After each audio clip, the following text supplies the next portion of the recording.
Subscribe now and press the bell icon. Never miss an update. Hello everyone, welcome back to DK Education Academy. Today we are going to study Chapter 1 Number System Mathematics Class 9th NCERT.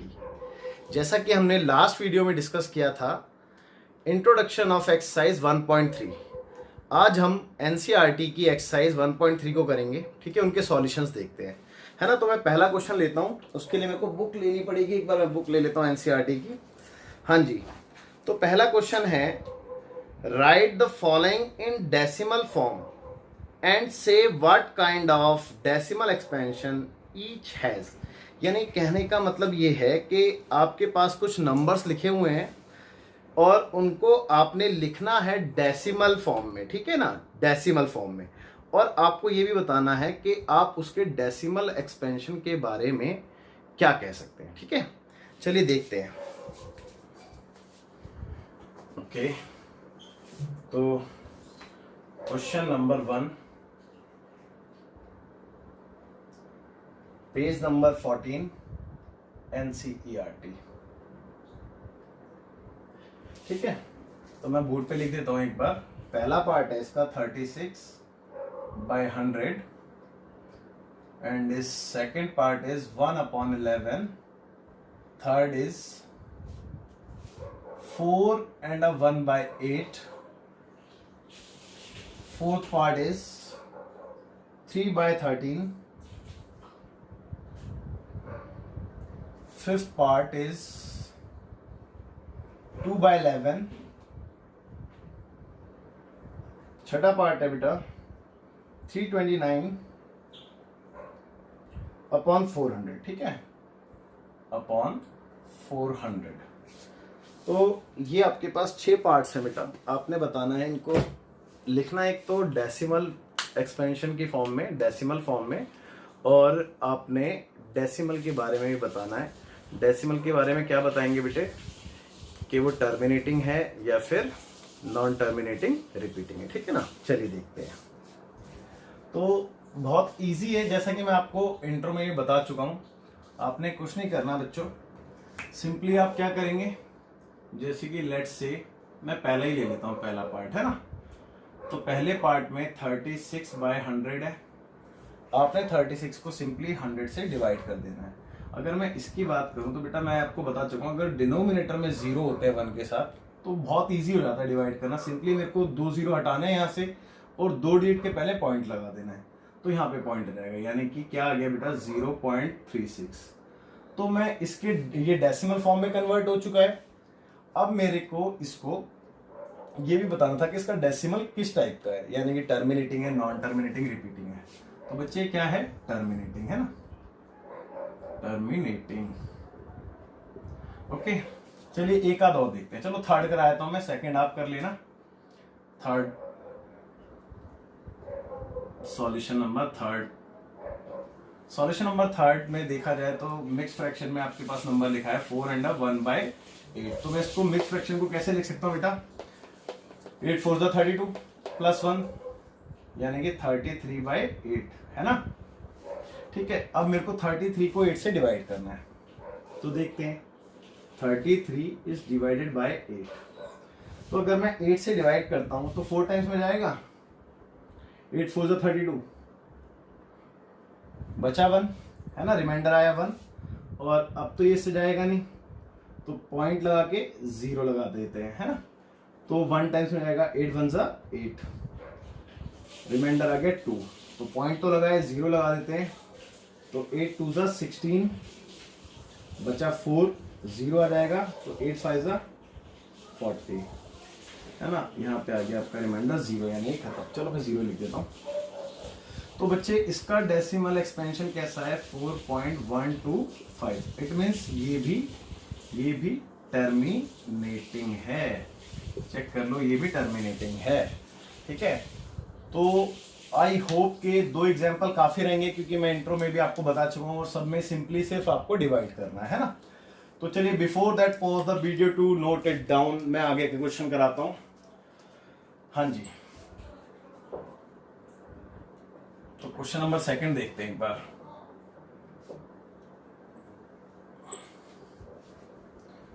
Question number second NCERT का question number second देखेंगे। तो question number second है बेटा, you know that 1/7 is equal to, हमें given है already, we have 1/7 is equal to 0.142857 और इस पे बार है बेटा, है ना, ठीक है। 1/7 इज इक्वल टू 0.142857। अब आगे लिखा है, can you predict what that decimal expansion of 2/7, ठीक है, 2/7, 3/7, 4/7, 5/7, 6/7 are without actually doing the long division question mark, if so how। कहने का मतलब ये है कि क्वेश्चन में आपसे बोला गया है कि अगर 1/7 इतना है तो आप विदाउट लॉन्ग डिवीजन आप ये बता सकते हैं कि इनका डेसिमल एक्सपेंशन क्या होगा, है ना। तो देखिए बेटा बहुत इजी है, जैसे कि फॉर एग्जांपल मेरे को 2/7 का निकालना है, कैलकुलेट करना है, तो मैं इसको कैसे लिख सकता हूँ बेटे, 2 × 1/7 लिख सकता हूँ। और जैसा कि आप देख सकते हैं 2 एज इट इज आ गया, इनटू में 1/7 की वैल्यू मेरे पास है ना। तो मैं यहां से सब्स्टिट्यूट कर दूंगा 0.142857, क्लियर है। अब मैं इसको इससे मल्टीप्लाई करूंगा, मेरा आंसर आ जाएगा। देखते हैं, सॉरी मैंने बार नहीं लगाया। 7 × 14 का 4 कैरी हुआ 1 और 5 × 10, 10 और 1 11, 11 का 1 कैरी हुआ 1, 8 × 16, 16 और 1, 8 × 16 और एक 17, 70 का 1 कैरी हुआ 1 और 2 × 4 एक 5 और 4 × 8 और 2 1 2.0। तो बच्चों चेक कर लो, 2/7 का आंसर आपको मिल चुका है, ठीक है। सिमिलरली हम क्या करेंगे बेटा, 3 × 1/7 का निकालेंगे, यानी कि 3 एज इट इज मल्टीप्लाइड में 1/7 की वैल्यू 0.142857 बार, ठीक है। सिमिलरली 4 × 1/7 दैट इज 4 × 1/7 की वैल्यू पुट कर देते 0.142857 बार, ठीक है। एंड सिमिलरली 5 × 1/7 लिख सकते हैं इसको, तो 5 × 1/7 की वैल्यू है हमारे पास 0.142857 बार और 6/7 is equal to 6 × 1/7 is equal to 6 × 0.142857 bar, ठीक है बेटा। ये जो पार्ट्स मैंने छोड़ दिए हैं ये आपके लिए छोड़ दिए हैं, क्योंकि बिल्कुल सिंपल है, आपने जैसे मैंने एक कराया वैसे मल्टीप्लाई कर देना है और साथ में आंसर लिख देना है, बस दैट्स इट, है ना। तो चलो बच्चों इसको नोट डाउन कर लो आप, मैं रफ कर देता हूं इसको।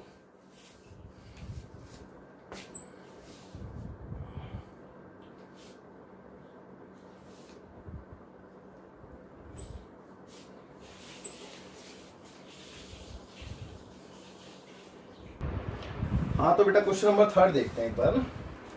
क्वेश्चन नंबर 3 क्या कहता है। क्वेश्चन नंबर 3 बहुत अच्छा क्वेश्चन है और ऑलरेडी हमने कर भी रखा है इसको, देखेंगे।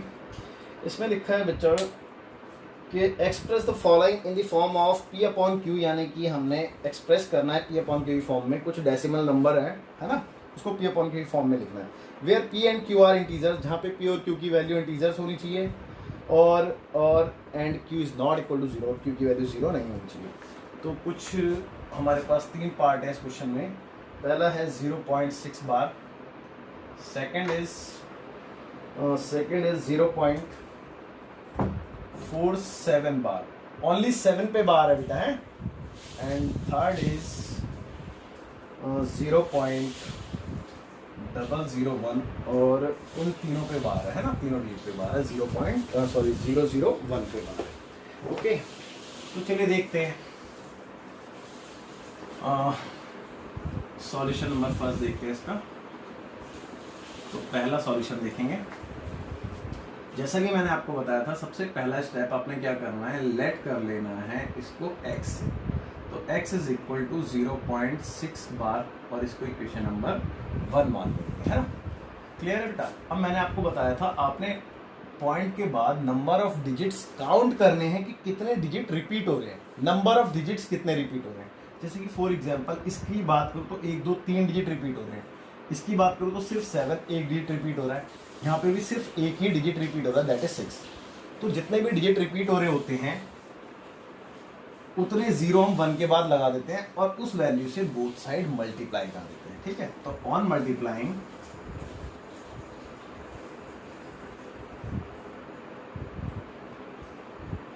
बाय 10 बोथ साइड, ठीक है। तो ये आ गया बेटा 10x और ये जब एक डिजिट अंदर जाएगा बेटा एक जीरो से मल्टीप्लाई होगा तो ये कितना आ जाएगा 6.6 बार आ जाएगा। क्लियर है। अच्छा अब देखिए आगे इसको मैं कैसे लिख सकता हूँ। अब बात आती है कि मैं इसको अदर वर्ड्स में लिख सकता हूँ, जैसे कि लेट्स सपोज इस फॉर्म में लिख सकता हूँ, जैसे कि मैं आपको इंट्रो में भी बता चुका हूँ ना। तो मैं इसको लिख सकता हूँ कुछ इस तरीके से 10x is equal to 6 plus 0.6 bar. Check कर लो, अगर मैं दोनों को प्लस करूँ तो यही तो आएगा बेटा, है ना। तो बिल्कुल डेफिनेटली मैं इसको इस तरीके से लिख सकता हूँ। हाँ जी। तो अब मैंने क्या करना है कि 10x तो एज इट इज आ गया, ये 6 भी एज इट इज, बट इसकी वैल्यू मेरे पास अवेलेबल है क्वेश्चन नंबर 1 में, दैट इज x। तो इसकी जगह मैंने सब्स्टिट्यूट कर दिया x और यहाँ पे रीजन में भी लिख देंगे यूजिंग इक्वेशन नंबर 1, ठीक है। अब लाइक टर्म एक तरफ कर लेंगे, 10x minus x is equal to 6, तो ये आ गया 9x is equal to 6, so x is equal to 6 by 9, that is 3 2 6, 3 3 9, तो x is equal to what 2 by 3। और x की वैल्यू क्या थी बेटा, x की वैल्यू थी 0.6 बार। कितना आ गया बेटा 2 बाय 3। अब चेक कर लो, मैंने 0.6 बार को p अपॉन q की फॉर्म में लिख दिया है, मैंने इसको p अपॉन q की फॉर्म में लिख दिया है। और जहाँ पे p और q इंटीजर है और q की वैल्यू 0 भी नहीं है ना। तो बहुत अच्छे से समझ में आ गया होगा आपको। चलिए सेकंड क्वेश्चन देखते हैं, साइड में करा देता हूँ मैं। तो सॉल्यूशन नंबर सेकंड देखेंगे एक बार। सॉल्यूशन नंबर सेकंड, सबसे पहला स्टेप लेट कर लिया मैंने इसको x 0.47 बार, ठीक है। अब मैंने आपको ये बताया था कि बेटा आप है ना जब भी इस टाइप के क्वेश्चन करते हो ना तो एक बात जरूर चेक कर लिया करो, क्या कि बेटा जो आपको डेसिमल एक्सपेंशन दिया हुआ है वो कैसा दिया हुआ है, यानी कि प्योर रिकरिंग दिया है या फिर मिक्स्ड रिकरिंग दिया है ना। अगर प्योर दिया है तो कोई दिक्कत ही नहीं है, बिल्कुल एज इट इज करना है। लेकिन अगर मिक्स्ड दिया है तो आप उसको पहले प्योर बनाएंगे, ठीक है ना, पहले उसको प्योर बनाएंगे।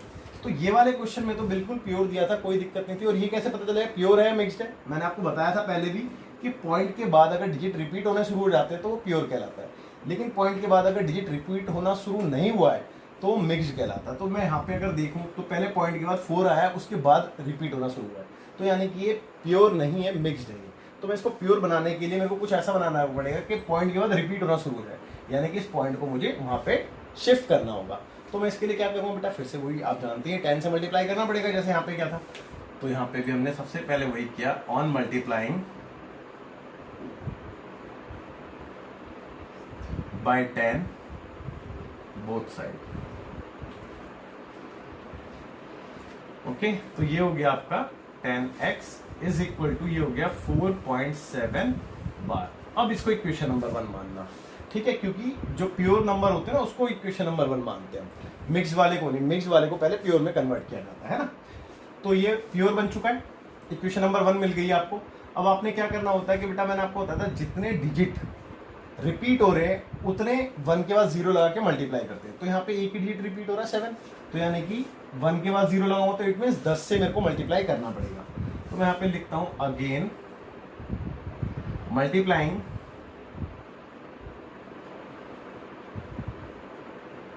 बाय 10 बोथ साइड, ठीक है बच्चों।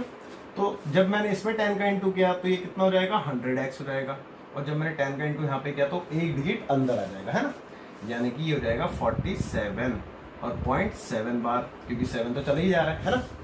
अब मेरे को इसको कुछ ऐसे ब्रेक करना होता है कि ये चीज मेरे को मिल जाए, है ना, क्लियर है। तो देखो मेरे को चाहिए 4 पॉइंट समथिंग, यानी कि मेरे को यहाँ से 4 निकालना पड़ेगा। तो मैं कैसे निकालूंगा, आप चेक करिए कैसे निकालूंगा। इस 47 को मैं 43 लिख दूँ, 43 प्लस 4 कितना होता है, 47 होता है, ठीक है, और 0.7 बार। अब चेक कर लो आप, मैं दोनों को प्लस करूँगा तो यही तो आने वाला है ना बेटा। तो ठीक है, बिल्कुल ये 100x एज इट इज, 43 यहाँ से एज इट इज, और इसकी वैल्यू मैंने इक्वेशन नंबर 1 में निकाल रखी है, कितनी है बेटा, 10x। तो यहाँ से मैं सब्स्टिट्यूट कर दूंगा, तो 10x इधर आ गया। यहाँ पे रीजन दे देते हैं, using equation number 1, equation number 1 का यूज करके, ठीक है। तो अब लाइक टर्म एक तरफ कर लेते हैं, that is 100x minus 10x is equal to, plus का है तो इधर आके माइनस हो जाएगा 43। तो 100x माइनस 10x कितना होता है, 90x इज इक्वल टू 43। तो x is equal to what, 43 by 90, है ना। तो x क्या था बेटा, x क्या था, आप चेक कर लो, x क्या था, x था आपका 0.47 बार, और इक्वल टू में कितना आ गया इसकी वैल्यू, 43 बाय 90। तो अब ध्यान से देखिए बेटा, मैंने 0.47 बार को कन्वर्ट कर दिया है किस फॉर्म में, p अपॉन q की फॉर्म में, और जहां पे p और q क्या है बेटा, इंटीजर्स हैं, और q की वैल्यू 0 नहीं है। तो बच्चों आप इसको नोट डाउन कर लो, मैं रफ कर देता हूँ, वीडियो को पॉज कर। हाँ तो बच्चों थर्ड पार्ट देखते हैं एक बार, है। तो सॉल्यूशन नंबर 3, सबसे पहले मैंने इसको लेट किया x इज इक्वल टू 0.001 बार। अब जैसे कि आप देख रहे हैं बेटा कि पॉइंट के बाद डिजिट रिपीट होना शुरू हो चुका है, तो ये प्योर है, तो मैं इसको इक्वेशन नंबर 1 मान सकता हूँ, ठीक है ना। ओके अब मेरे को ये देखना है कि कितने डिजिट रिपीट हो रहे हैं, नंबर ऑफ डिजिट कितने रिपीट हो रहे हैं। तो मैंने यहाँ पे देखा 1 2 3 डिजिट रिपीट हो रहे हैं बेटा, है ना, चेक कर लो, 3 डिजिट रिपीट हो रहे। मैंने आपको बताया था कि 1 के बाद उतने 0 लगा देना जितने डिजिट रिपीट हो रहे, और उस वैल्यू से बोथ साइड मल्टीप्लाई कर देगा। तो ऑन मल्टीप्लाइंग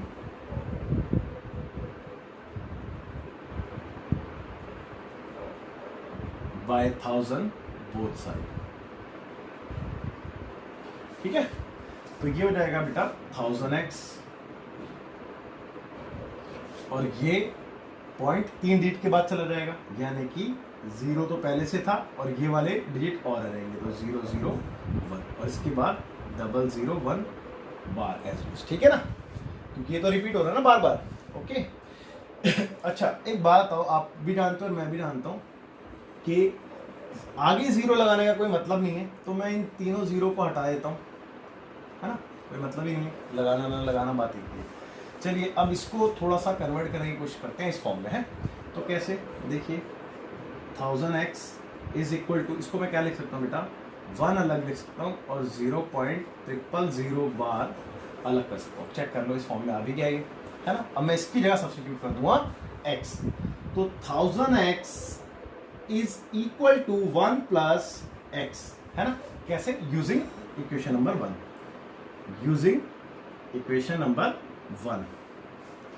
तो 1000x minus x is equal to 1, तो 1000x minus x that is 999x equal to 1। So x is equal to what, 1 upon 999, और x की वैल्यू क्या थी बेटा, 0.001 bar is equal to 1 upon 999, ठीक है। तो ये हो गया बेटा, चेक कर लो आप, p अपॉन q की फॉर्म में, जहाँ पे p और q इंटीजर है और q की वैल्यू 0 नहीं है, ठीक है बच्चों। तो आप इसको नोट डाउन कर लीजिए। हाँ तो बेटा चौथा क्वेश्चन देखते हैं, क्वेश्चन नंबर 4। इसमें लिखा है एक्सप्रेस 0.99999 डॉट डॉट डॉट, है ना, in the form of p upon q। कहने का मतलब ये है कि जो अभी हमने तीसरा क्वेश्चन किया था ना, 3 पार्ट, सेम वही है, बट इसके आगे कुछ और भी लिखा है। कह रहे कि are you surprised by your answer, यानी कि आप अपना आंसर देख के क्या सरप्राइज होंगे। With your teacher and classmates discuss why the answer makes sense. ठीक है, चलिए देखते हैं एक बार और डिस्कस करेंगे फिर उसके बाद। तो आपका क्वेश्चन था 0.999 0.9 बार भी लिख सकते हैं ना। Question number 4।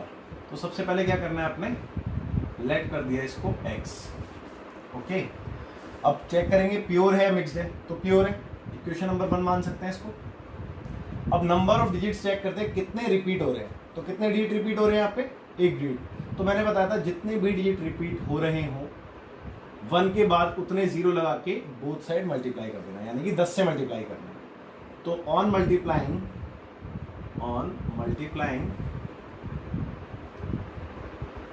Bye 10 both side.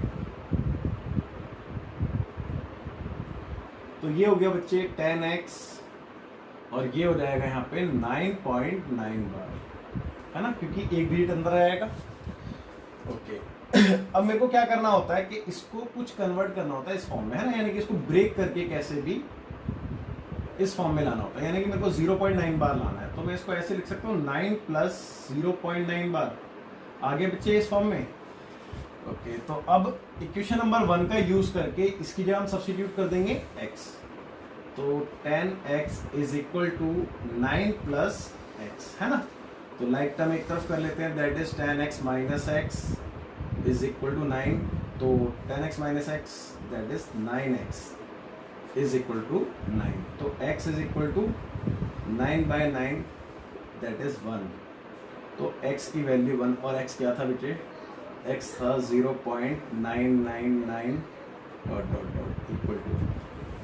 तो देखो बच्चे सरप्राइजिंग तो है ये, क्योंकि आप खुद देखिए कि क्या ये 1 के इक्वल आ रहा है, नहीं आ रहा।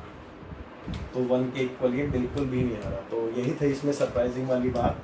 तो बच्चे ये जो था यानी कि 0.9 बार, ये क्या था बेटा, ये एक अप्रॉक्स वैल्यू थी। ठीक है, इसको क्या कहते हैं, अप्रॉक्स वैल्यू कहते हैं, इसीलिए इक्वल नहीं आया, बट ये अप्रॉक्स है। ठीक है ना, तो इसमें हम अप्रॉक्स लिख सकते हैं।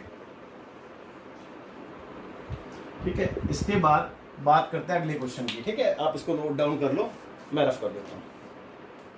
हाँ तो बेटा क्वेश्चन नंबर 5 देखते हैं अब एक बार ना। तो क्वेश्चन नंबर 5 में क्या लिखा है देखेंगे एक बार ध्यान से। क्वेश्चन नंबर 5 है कि what can the maximum number of digits be in the repeating block of digits in the decimal expansion of 1/17। यानी कि कहने का मतलब ये है कि मान लो कि आपके पास 1/17 है ना। तो आपने बताना है इसका डेसिमल एक्सपेंशन में कितने नंबर ऑफ डिजिट्स रिपीट हो रहे हैं, है ना। तो लेट्स से कुछ आएगा 0. डॉट मतलब कुछ भी आएगा। अब इसमें 2 डिजिट रिपीट हो रहे हैं, 3 हो रहे, 4 हो रहे, 5 हो रहे, 6 हो रहे, 7 हो रहे हैं, जितने भी हो रहे हैं वो हमने बताना है ना कि कितने डिजिट रिपीट हो रहे हैं। बट क्वेश्चन अभी कंप्लीट नहीं हुआ है। क्वेश्चन में आगे लिखा है बेटा कि question mark perform the division to check your answer. उसके बाद आपने डिवाइड करके अपने आंसर को भी चेक करना है।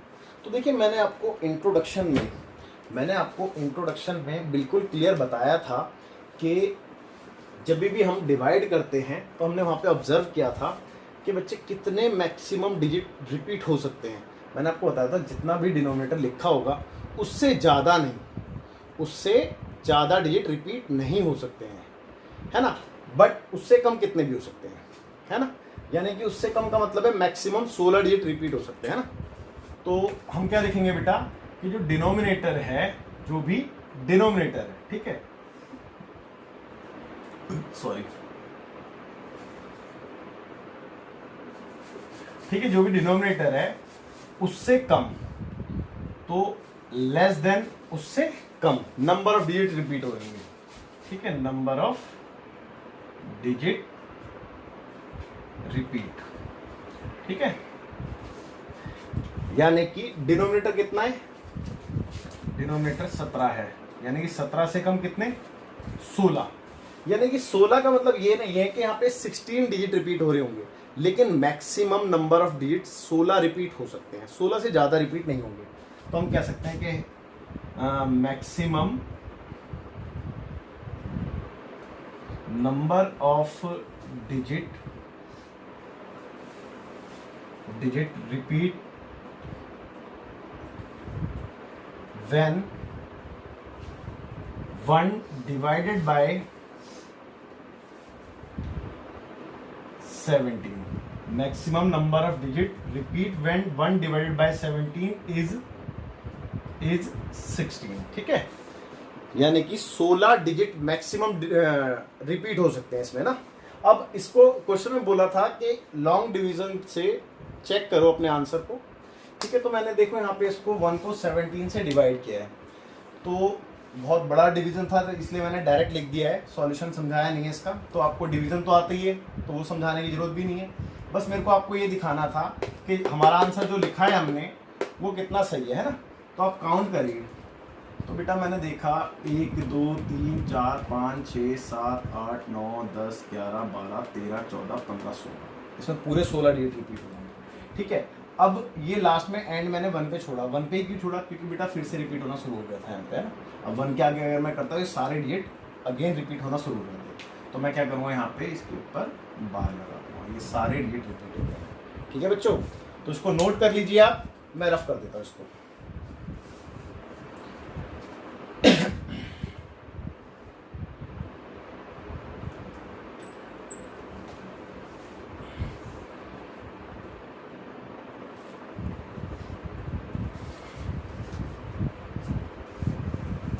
क्वेश्चन नंबर 6 देखते हैं। क्वेश्चन नंबर 6 में क्या है?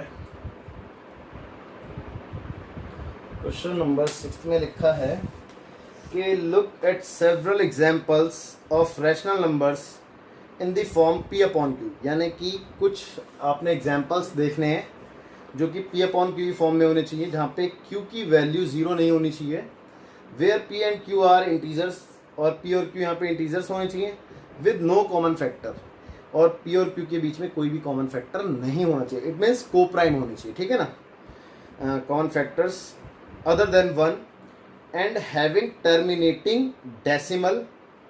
आगे लिखा है बेटा representations, can you guess what property q must satisfy. ठीक है, तो चलिए देखते हैं एक बार, क्वेश्चन भी समझेंगे। मैं कुछ एग्जांपल ले लेता हूँ। 13 अपॉन में 3125 पहला ले लिया मैंने, एक आध और ले लेते हैं 17/8, थर्ड ले लेते हैं 3/8, चलो एक और ले लेते हैं 4, 35/15 ले लेते हैं, है ना। चलिए देखेंगे इसको एक बार। तो सबसे पहले तो ये उसने बोला था क्वेश्चन में, मैं क्वेश्चन दोबारा पढ़ूंगा एक बार जिससे कि आपको अच्छे समझ में आ जाए। कह रहा था कि look at several examples of rational number, यानी कि आपने कुछ एग्जांपल्स लेने हैं रैशनल नंबर के जो कि p अपॉन q की फॉर्म में होनी चाहिए। सारे ही p अपॉन q की फॉर्म में भी हैं, कोई दिक्कत नहीं है, और q की वैल्यू 0 नहीं होनी चाहिए, तो किसी में भी q की वैल्यू 0 भी नहीं है। आगे लिखा है where p and q are integers, और जहाँ पे p और q क्या होने चाहिए बेटा? इंटीजर्स होने चाहिए। और आगे बोला है इंटीजर्स के बाद with no common factor other than 1, और इसके बीच में कोई भी कॉमन फैक्टर नहीं होना चाहिए। तो चेक कर लेते हैं कि क्या कोई कॉमन फैक्टर है। नहीं, इसके बीच में तो नहीं है, इसके बीच में भी नहीं, इसके बीच में भी नहीं है, बट इसके बीच में है। देखना, अगर मैं 35 को लिखूँ तो कैसे लिखूँगा? 7 5 35, और 15 को लिखूँ तो कैसे लिखूँगा? 3 5। तो ये कॉमन फैक्टर ना, इसको एलिमिनेट करके कितना लिख सकते हैं हम? इसको 7/3 लिख सकते हैं इसको, है ना, 7/3 लिख सकते हैं इसको। तो ये एग्जांपल नहीं लेना, हम इस चारों को ही देखेंगे, है ना, क्योंकि यहाँ पे कॉमन फैक्टर था हमारे पास। ओके, तो आगे क्वेश्चन पढ़ता हूँ मैं। हैविंग टर्मिनेटिंग, और ये भी बोला गया है कि वो टर्मिनेटिंग होनी चाहिए, है ना। चलिए वो तो खैर बात की बात है कि टर्मिनेटिंग है या फिर नहीं है। आगे बोला है, सॉरी, हैविंग टर्मिनेटिंग, क्वेश्चन में बोला है कि ये टर्मिनेटिंग होने ही चाहिए, ये दे रखा है क्वेश्चन में। हैविंग टर्मिनेटिंग के बाद लिखा है, कहाँ गया क्वेश्चन? हाँ, having terminating decimal representations, can you guess what property q must satisfy. और आपको ये गेस करना है कि q के लिए आप क्या प्रॉपर्टी बता सकते हैं, है ना।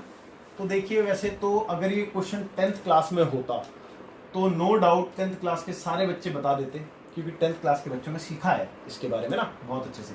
आप भी सीखेंगे 10th क्लास में, बट अभी हमने गैस करना है, देखिए कैसे करते हैं ना। तो सबसे पहले मैं ले लेता हूँ, सॉल्व करके दिखाता हूँ आपको 1 बाय 1, कुछ एग्जाम्पल से ऑब्जर्व करके देखेंगे, है ना। तो ये तो हम काट ही देते हैं, ये तो हमने करना ही नहीं है, इन तीनों में करेंगे।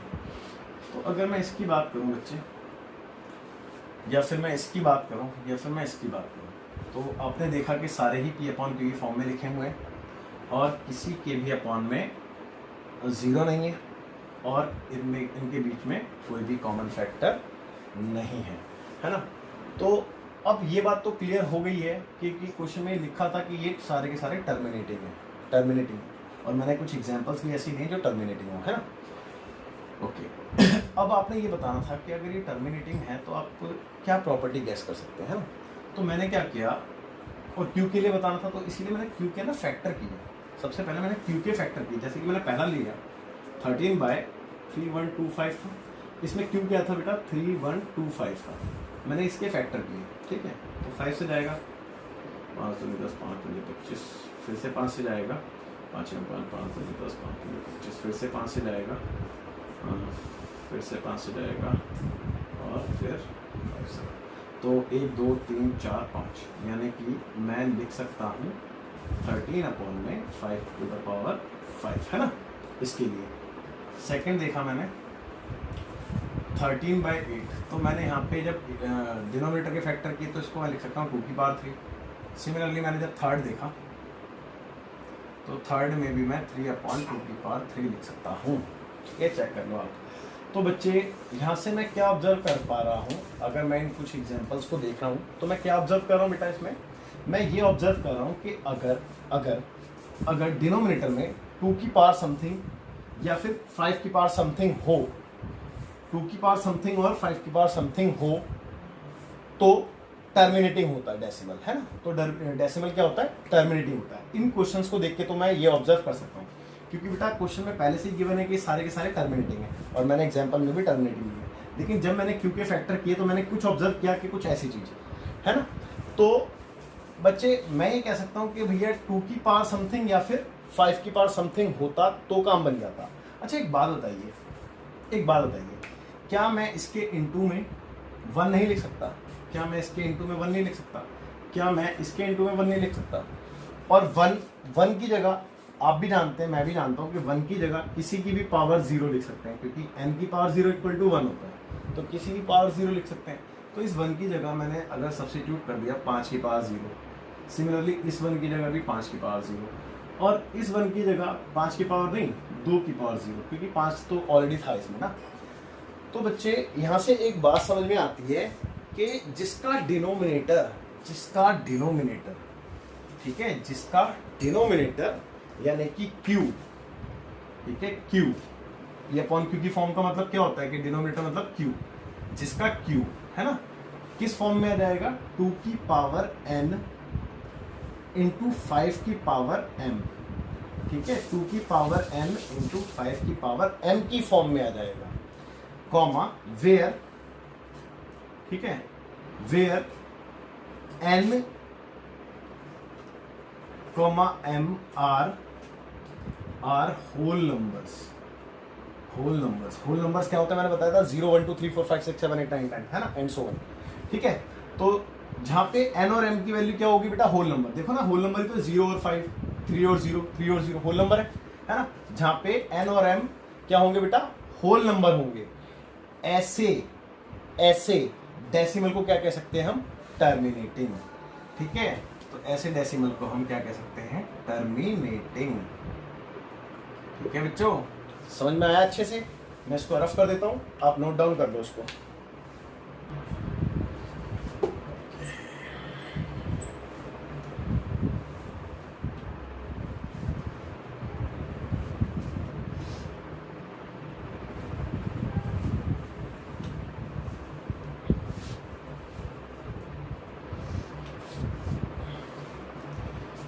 तो बच्चों जो अभी क्वेश्चन कराया था, क्वेश्चन नंबर 6, वो अच्छे से आपको समझ में आ गया होगा, और आपने उससे क्या ऑब्जर्व किया कि अगर कोई भी क्वेश्चन P/Q की फॉर्म में लिखा है, कोई भी question P upon PV form में लिखा है जहाँ पे Q 2 की पावर n इंटू 5 की पावर m की फॉर्म में आ जाता है, ठीक है, उस डेसिमल को क्या कहते हैं बेटा, टर्मिनेटिंग डेसिमल कहते हैं।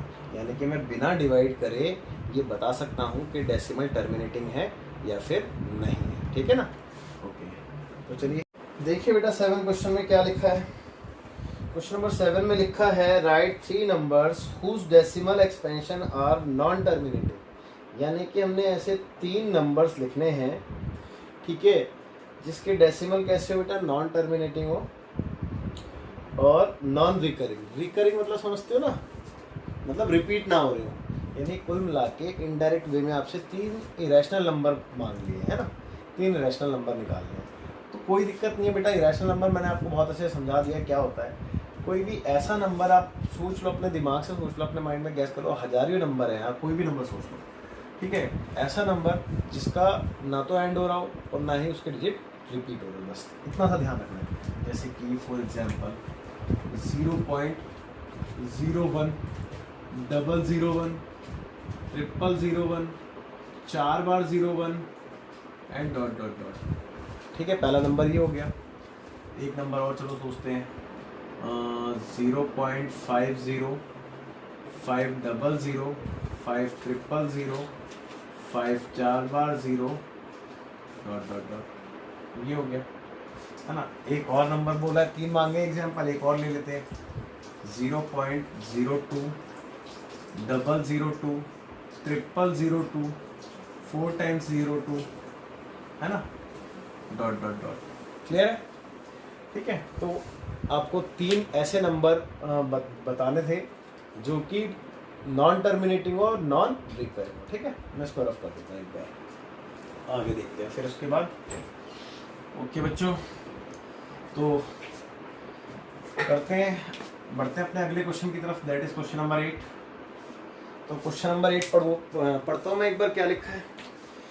क्वेश्चन नंबर 8 में लिखा है बेटा फाइंड 3 डिफरेंट इरेशनल नंबर्स। आपने 3 डिफरेंट इरेशनल नंबर्स फाइंड करने हैं between the rational numbers 5/7 and 9/11। यानी कि आपके पास 2 नंबर हैं 5/7 और सेकेंड इज 9/11। इसके लिए आपसे क्या बोला है कि बच्चे ये है ना, दोनों रैशनल नंबर हैं और आपने इनके बिटवीन 3 डिफरेंट इरेशनल नंबर निकालने हैं।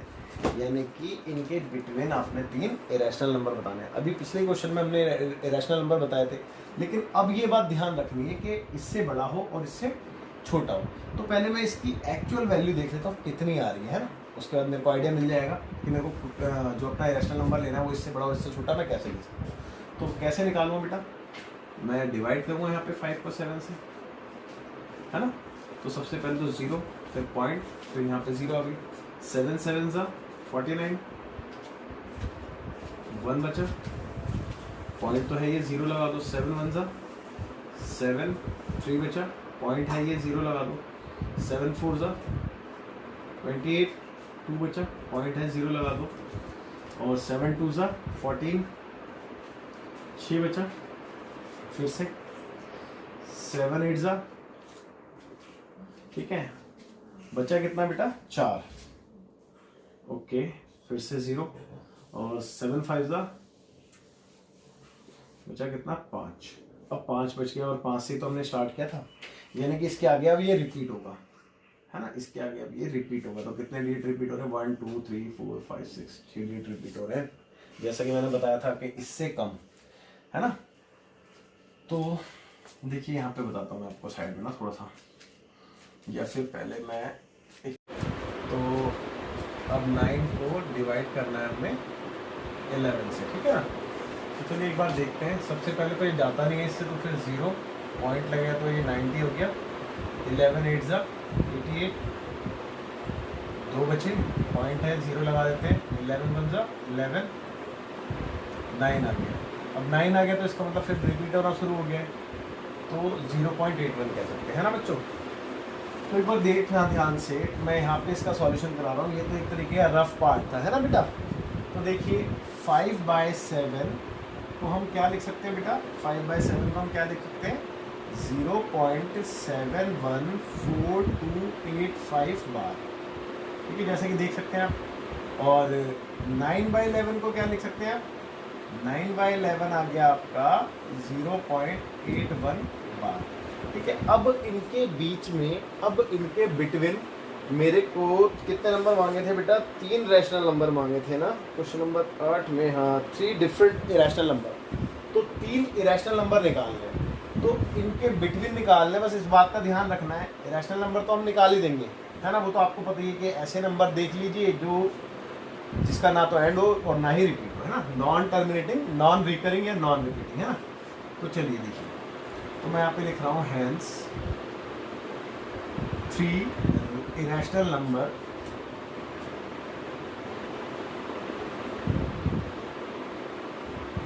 between 5/7 and 9/18 लिख दिया मैंने गलती से, यहाँ पे 9/11 है। 9/11 आर। अब देखो 3 नंबर, इससे बड़ा और इससे छोटा, तो इसकी वैल्यू कितनी है बेटा? आप ध्यान से देखें तो लगभग 0.71 है। मैं यहाँ पे लिख देता हूँ, लगभग कितनी है? 0.71। और इसकी बात करें तो ये लगभग कितनी है? 0.81 है ना। तो 71 से बड़ा और 81 से छोटा नंबर आपने सोचना है बस, है ना। तो 71 से बड़ा 72 भी लिख सकता हूँ, 73 भी लिख सकता हूँ, 75 भी लिख सकता हूँ। तो बस 73 से स्टार्ट करते हैं।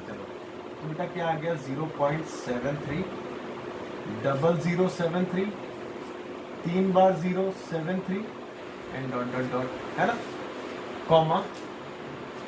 अगला नंबर, ये 73 लिया था तो अब अगला ले लो 0.74, ठीक है, 0.74, 074, 0074, 3 बार 074 एंड डॉट डॉट डॉट, है ना। Last number and last number 75 ले लीजिए, तो 0.75, 075, 0075, 00075 एंड डॉट डॉट डॉट, ठीक है बच्चों। तो आई होप कि अच्छे समझ में आ गया होगा आपको, कोई दिक्कत थी नहीं इस क्वेश्चन में। वैसे तो मैं इसको रफ करके लास्ट क्वेश्चन कराता हूँ आपको, एक बार देखेंगे ध्यान से। लास्ट क्वेश्चन के लिए मेरे पास इतनी जगह काफ़ी रहेगी, तो इधर ही लिख देते हैं। क्वेश्चन नंबर 9 लास्ट क्वेश्चन है आज की वीडियो का। तो क्वेश्चन नंबर 9 है बेटे, classify the following numbers as rational और इरेशनल। आपके पास कुछ नंबर्स लिखे हैं, मैं लिख देता हूँ बोर्ड पे। 1 √23, नंबर 2 √225, नंबर 3 0.3796, 3796, ओके। नेक्स्ट है नंबर 4 7.47, 47 के बाद 847 है, 47 के बाद 847, 8 फिर डॉट डॉट डॉट, आगे भी चलता है। और 5वां नंबर है बच्चे 1.101, 001, 001, फिर 4 टाइम्स 0, 1, फिर डॉट डॉट, है ना। ये 5 नंबर है बच्चे, ठीक है।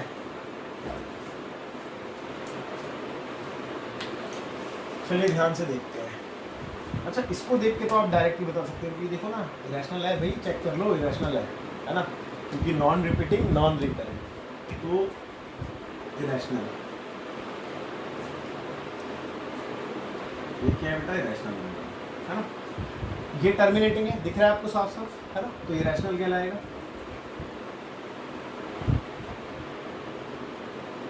ठीक है, रैशनल नंबर। इसको देखते हैं 7.478478 डॉट डॉट डॉट। भैया इरेशनल नंबर लग रहा है मेरे को तो इरेशनल लग रहा है, क्योंकि आप खुद चेक कीजिए कि कोई भी नंबर रिपीट तो नहीं हो रहा है। नहीं 478 478 रिपीट हो रहा है बेटा, रिपीट हो रहा है। ध्यान से देखिए 478 ठीक है, फिर से 478 और फिर आगे डॉट डॉट डॉट है, इट मीन्स 478 478 478, यानी कि रिपीट हो रहा है।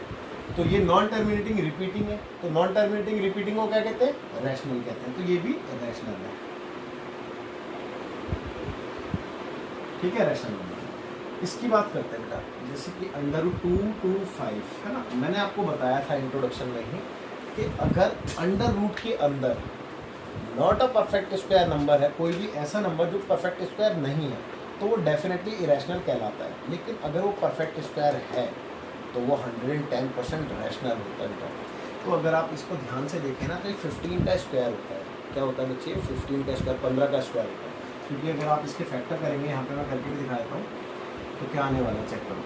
सबसे पहले 3 से जाएगा ही, ठीक है, तो 3 से कितने 7 टाइम्स में, और 3 से 5 टाइम्स में, फिर से 3 से जाएगा, 3 से 2 टाइम्स में, और 3 से 5 टाइम्स में। अब ये 5 से जाएगा 5 टाइम्स में, फिर से 5 से जाएगा 1 टाइम्स में। तो बच्चे हम इसको कैसे लिख सकते हैं? हम इसको लिख सकते हैं 3 × 3 × 5 × 5 है ना, तो 5 × 5। तो इसका भी पेयर बन गया, इसका भी पेयर बन गया। तो यहाँ से 3 आया, यहाँ से 5 आया, इट मीन्स 15। और 15 तो रैशनल नंबर होता है बच्चे, है ना, तो ये रैशनल नंबर है ना, क्लियर? रैशनल नंबर है, ओके। अच्छा, √23 लास्ट रह गया, √23। तो बच्चे ये इरेशनल नंबर है, कि मैंने आपको बताया भी था कि अगर अंडर रूट के अंदर क्या होता है बेटा? Not a perfect square. और फिर दूसरी भाषा में मैंने आपको ये बताया था, अगर प्राइम नंबर हो ना अंडर रूट के अंदर, तो भी वो इरेशनल ही कहलाएगा। चेक कर लो, मैंने आपको बताया था कि अगर प्राइम नंबर हो अंडर रूट के अंदर, तो वो नंबर भी क्या कहलाएगा? इरेशनल ही कहलाएगा। तो ये भी एक इरेशनल नंबर है। और फिर दूसरे शब्दों में हम कहें तो ये परफेक्ट स्क्वायर नंबर है ही नहीं, है ना। ओके, तो बच्चों आज की वीडियो में यहीं पे ओवर करता हूँ। आई होप आपको बहुत अच्छे समझ में आया होगा। अगर कोई भी डाउट है आपका, तो आप मेरे को कमेंट बॉक्स में कमेंट कर दीजिएगा। Okay, thank you so much, bye.